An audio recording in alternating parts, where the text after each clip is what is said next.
தேனி அரசு தொழிற்பயிற்சி நிலைய வளாகத்தில் தொழிலாளர் நலன் மற்றும் திறன் மேம்பாட்டுத்துறை, தமிழ்நாடு கட்டுமானக் கழகம் மற்றும் வேலைவாய்ப்பு பயிற்சித்துறை சார்பில் நடந்த நிகழ்ச்சியில் 18ஆம் தேதி மாலை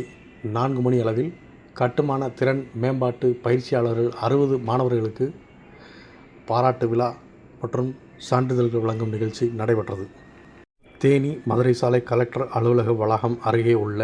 தேனி அரசு தொழிற்பயிற்சி வளாகத்தில்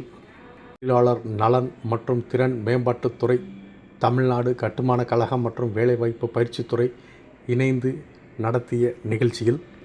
அலுவலர் மணிகண்டன் தலைமையில் கட்டுமான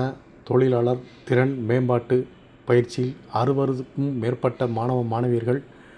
7 நாள் நடைபெற்ற பயிற்சியில் வெற்றி பெற்றுள்ளனர். அவர்களுக்கு பாராட்டுச் சான்றிதழ் வழங்கப்பட்டது. இந்த நிகழ்ச்சியில் தேனி அரசினர் தொழிற்பயிற்சி நிலைய முதல்வர் சேகரன் தலைமை வகிக்க,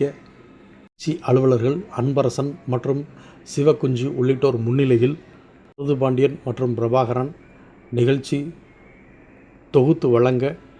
பயிற்சியாளர்கள் பொறியாளர்கள் ஈஸ்வரன் மற்றும் பிரதீக்ஷா, மதிப்பீட்டாளர்கள் ராஜ்குமார், நலவாரியத்துறை கண்காணிப்பாளர் லட்சுமி மற்றும் துறை சார்ந்த அலுவலர்கள், அரசு தொழிற்பயிற்சி நிலைய மாணவ மாணவியர்கள், ஆசிரிய பெருமக்கள் என ஏராளமானோர் கலந்து கொண்டு சிறப்பித்தனர்.